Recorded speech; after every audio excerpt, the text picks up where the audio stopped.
Assalamualaikum warahmatullahi wabarakatuh. Selamat sore Bapak Ibu dan salam sejahtera. Hari ini saya akan menyampaikan yaitu topik cash flow kuadran. Ya, ini ada dalam buku Robert T. Kiyosaki ya, panduan ayah kaya menuju kebebasan finansial. Bapak Ibu ada 3 pilihan dalam jalan hidup ini, yaitu yang bekerja sementara 2-5 tahun atau 10-15 tahun tergantung bidangnya. Kemudian pensiun kaya dan makmur. Ya, bisa bebas finansial, bebas waktu, memiliki penghasilan pasif yang lebih besar dari biaya hidupnya. Kemudian yang kedua adalah bekerja mencari nafkah selama 30-40 tahun seperti yang biasanya itu. Kemudian pensiun dan pensiunnya masih tanda tanya. Apakah enak atau tidak. Gitu ya. Nah, yang ketiga adalah bekerja mencari nafkah sampai akhir hayat, yaitu 40-60 tahun. Ya, bisa di satu bidang pekerjaan seperti dokter, pengacara, atau di berbagai bidang, misalnya tentara, kemudian pensiun menjadi satpam, pensiun menjadi tani. Nah, sekarang mana yang paling enak? Tentu yang di atas ya. Cuman problemnya adalah tidak banyak orang yang tahu tentang yang di atas itu. Ya, saya baru umur 49 baru tahu Bapak Ibu tentang adanya orang yang bekerja sementara kemudian bisa pensiun kaya dan makmur. Ya. Saya tahunya atau menurut saya orang yang sukses adalah orang yang bekerja keras dan sepanjang dia bekerja keras terus bisa mempertahankan kesuksesannya. Artinya untuk mempertahankan kesuksesannya dalam kehidupan sehari-hari, uang masuk dan lain-lain, dia harus bekerja keras terus. Padahal ternyata tidak seperti itu. Bahkan 5% orang yang punya 95% kekayaan di dunia ini tidak melakukan hal itu. Nah, mana yang paling tidak enak? Yang paling tidak enak tentu yang paling bawah itu ya, bekerja mencari nafkah sampai akhir hayat. Seperti dokter, pengacara, dan lain-lain. Mereka tidak berani berhenti bekerja.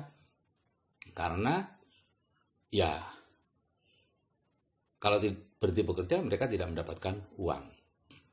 Nah, tapi bagi orang-orang di nomor 2 yang pensiunnya kecil, mereka merasa bahwa bekerja mencari nafkah sampai akhir hayat itulah yang paling enak. Seperti dokter, saya dulu dikatakan paling enak, tidak ada pensiunnya.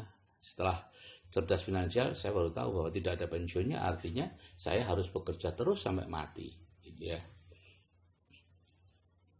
Nah, ini 3 pilihan, terserah mana yang Bapak Ibu pilih. Tapi bagaimanapun untuk bisa memilih yang enak, Bapak Ibu perlu tahu yang namanya cash flow kuadran. Ini ada 4 cara mendapatkan penghasilan menurut Robert T. Kiyosaki. Yang pertama adalah employee atau pegawai. Ya, ini kerjanya keras, tidak aman, dan tidak punya waktu. Ya, ini penghasilan aktif. Kemudian yang kedua adalah self-employed. Ini biasanya utangnya besar. Semakin besar penghasilannya, semakin besar utangnya. Ya. Kemudian insufficiency fund, jadi memang tidak memiliki uang, gitu ya, tidak memiliki uang. Nah, 95% orang berada di sini, Bapak Ibu, 5% orang yang 5% kekayaan yang ada di sini dan bawaannya stres, walaupun orang-orang di luar sana menganggapnya mereka itu orang kaya, gitu ya. Ternyata di dalamnya stres sebetulnya. Karena penurunan penghasilan sedikit saja sudah bisa goncang, gitu ya, keuangannya. Nah, yang sebelah kanan adalah business owner. Ini ada 3 macam business owner, yaitu ini bisnis bersistem ya, bisnis yang bisa ditinggal dan autopilot ya. Ada konglomerasi, yaitu bisnis besar, waralaba yaitu jaringan bisnis sejenis, dan networking yaitu jaringan perorangan. Gitu ya. Semua business owner adalah jaringan, entah itu jaringan bisnis besar, perorangan atau bisnis sejenis. Ini biasanya kerjanya mudah, hasilnya stabil dan punya banyak waktu. Gitu ya. Nah, yang terakhir adalah investor. Ini tentunya uang yang bekerja untuk kita, gitu ya. Tidak punya utang dan berkelebihan uang. Nah, 5% ada di B dan I, hanya 95% uang ada di sini. Bawaannya adalah freedom, gitu ya. Nah, kita jangan lama-lama ada di sebelah kiri, segera saja pergi ke kanan. Itu menurut Robert T. Kiyosaki. Masing-masing kuadran itu beda karakter dan bahasanya, Bapak Ibu.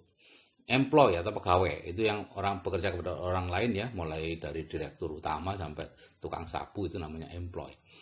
Biasanya hidupnya dipenuhi rasa takut atau karakternya adalah karakter takut dipecat. Akhirnya takut membuat kesalahan, gitu ya. Takut mengambil risiko dan bahkan kalau parah ya takut mencoba sesuatu, ya. Pokoknya bawahnya takut aja. Sehingga kalau mereka kemudian bekerja sama dengan orang lain di luar sana setelah tidak menjadi pegawai, akhirnya apa-apa yang ditakuti itulah yang akan didatangkan. Ya, karena hukum law of attraction, hukum ketertarikan, apapun yang kita fokuskan itu yang akan datang kepada kita. Jadi banyak risiko akhirnya, karena takut mengambil risiko, justru risiko yang banyak. Takut membuat kesalahan, justru kesalahan yang banyak datang. Yang kedua adalah self-employed. Ini bekerja kepada diri kita sendiri, ada profesional atau pengusaha kecil, yaitu pelaku bisnis, yaitu bisnis yang masih ditangani sendiri. Meskipun yang melakukan itu karyawan Anda, tapi kalau Anda masih perlu ada di situ untuk mengawal, ya Anda masih di pengusaha kecil. Biasanya karakternya tidak percaya bahwa orang lain bisa melakukan sebaik dia. Dan time is money. Ini adalah betul-betul pengejar uang sejati. Ya, yang menukarkan waktunya dengan uang. Kemudian business owner, pemilik bisnis, dia kerjanya ringan, punya banyak waktu luang, dan mereka percaya bahwa banyak orang lebih baik dari dirinya. Yang terakhir adalah investor, uang bekerja untuk kita. Ini berani mengambil risiko dan sabar menunggu hasil. Ya. Nah, karakter masing-masing seperti ini, takut, S tidak percaya, B dan I percaya, berani dan sabar. Bahasanya pun berbeda, cara mereka bicara juga berbeda. Orang-orang kuadran kiri ini, pegawai profesional itu bicaranya tentang hal-hal teknis saja. Teknis mengajar, teknik pengobatan, teknik peternakan. Mereka kalau mau ikut seminar, ya seminar-seminar teknik. Cara membangun rumah tanpa, membeli rumah tanpa ini, tanpa biaya, cara peternak lele, cara membuat bisnis online dan sebagainya. Pokoknya cara. Nah, mereka umumnya tabu bicara uang dan kaya, gitu ya. Nggak tahu, nggak berani. Ya. Bahkan kalau ditanya atau dikatakan bahwa mereka itu mengejar uang, mereka marah. Gitu. Padahal mereka bekerja keras mengejar uang, loh Bapak Ibu. Gitu ya. Tapi marah kalau ditanyakan.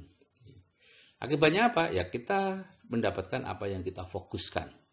Kalau Anda fokus pada pekerjaan, Anda dapatkan pekerjaan. Kalau Anda fokus pada hasil, Anda akan dapatkan hasilnya.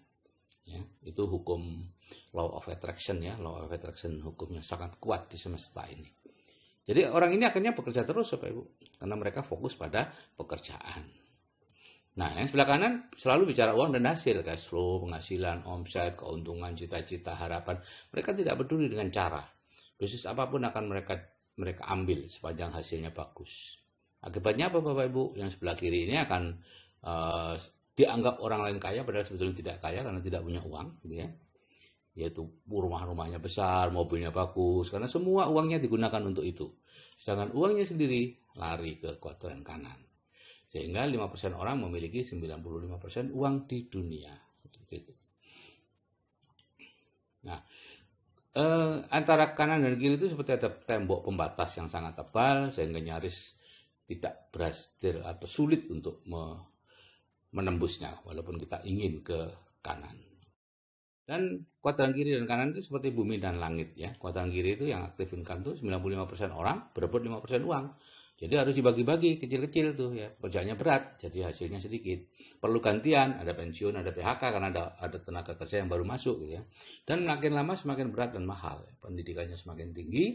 Seperti guru, dulu SGB cukup jadi guru. Sekarang harus SPD ya. Sarjana pendidikan. Dokter dulu, dokter umum sudah top markotop tahun 70-an. Sekarang harus konsultan untuk memiliki kehidupan yang seperti dokter umum zaman dulu. Bidan juga begitu. Dulu cukup P2B, sekarang harus S1. Nah, bayangkan anak cucu Anda nanti. Mungkin S1 itu seperti SD dulu.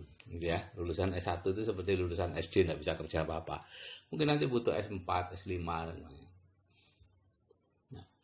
Di kuadran kanan Bapak Ibu, 5% orang berbagi 95% uang, pekerjaan ringan, hasilnya besar, penghasilannya bisa diwariskan, dulu eksklusif keluarga kaya yang bisa ke sini.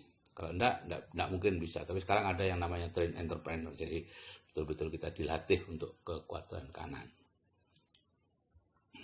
Jadi sekarang bisa, orang biasa seperti saya dulu, bisa dari kuadran kiri pindah ke kuadran kanan, meskipun saya bukan anaknya konglomerat. Nah, cara pindah kuadran seperti ini, kalau yang dulu itu dari employee ke self-employed ya, ini yang usaha sendiri atau melakukan sendiri, Dari employee ke self-employed, membangun usaha, kemudian dibuat sistemnya, menjadi business owner, dan menjadi investor. Ini perlu waktu 20-30 tahun dan perlu 2-3 kali bangkrut menurut Robert T. Kiyosaki. Dan angka keberhasilannya sangat kecil.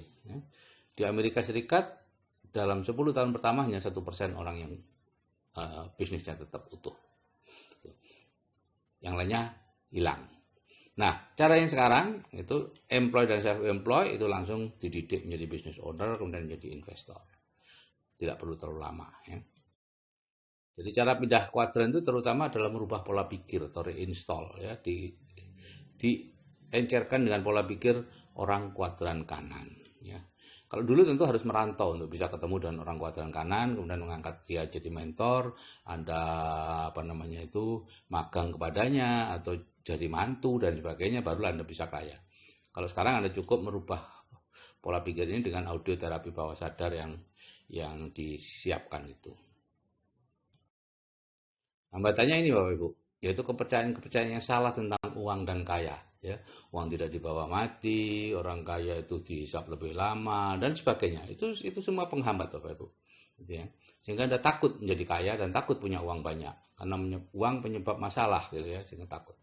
Nah, kepercayaan yang salah tentang penghasilan pasif dan aktif. Dikira kalau penghasilan pasif itu penghasilan tanpa kerja, penghasilan hasil setan yang memperlakukan orang lain seperti budak, bla bla bla bla bla yang negatif-negatif, padahal itu salah sama sekali. Penghasilan pasif adalah penghasilan berasal dari aset yang sudah Anda bangun atau Anda beli sebelumnya. Ya, itu penghasilan pasif. Kemudian ketidaksukaan kepada MLM akibat informasi yang salah. Ya, di Indonesia hampir kebanyakan yang disebut MLM itu sebetulnya bukan MLM tapi money game yang merugikan orang. Sehingga akibatnya apa? Orang menganggap itu MLM. Nah, itulah yang menyebabkan kita tidak suka kepada MLM. Termasuk saya dulu sangat tidak suka kepada MLM. Nah, ini semua adalah disebut mental block bidang keuangan, Bapak Ibu. Ya, dan semuanya ini masuk dari orang lain kepada kita, sehingga kita perlu menghilangkannya. Bapak Ibu sudah punya alatnya dengan SEF, Spiritual Emotional Freedom Tactic, atau dengan EFT untuk menghilangkan. Perlu dihilangkan. Misalnya dengan setup, ya Allah, meskipun saya menganggap uang itu tidak bisa dibawa mati, saya ikhlas, saya pasrahkan semuanya kepadamu. Atau, ya Allah, meskipun saya sangat benci kepada MLM, karena katanya merugikan banyak orang, saya ikhlas, saya pasrahkan semuanya kepadamu. Itu aja. Ikhlaskan aja, kembalikan kepada Allah, pada Tuhan Anda. Nah, penghasilan pasif itu bisa diwariskan Bapak Ibu ya. Kalau kuadran kiri itu ayah misalnya jadi guru, anaknya jadi dokter, cucunya mungkin kerja di bank. Ya, semuanya tidak bisa meneruskan apa yang sudah dicapai oleh ayahnya. Semuanya harus memulai dari bawah. Sebaliknya di kuadran kanan, ya. Semua bisa meneruskan apa yang dicapai oleh orang tuanya. Kita bisa meneruskan. Sehingga bisa mencapai ke puncak, Bapak Ibu. Itu bedanya. Jadi Bapak Ibu, kalau saya yang berumur saja bisa merubah dari kuadran kiri ke kuadran kanan, gitu ya, dengan cara belajar tentunya. Anda juga pasti bisa, ya. Ini cuma masalah belajar, masalah terbukanya pola pikir dan sebagainya. Oke, saya kira itu yang bisa saya sampaikan.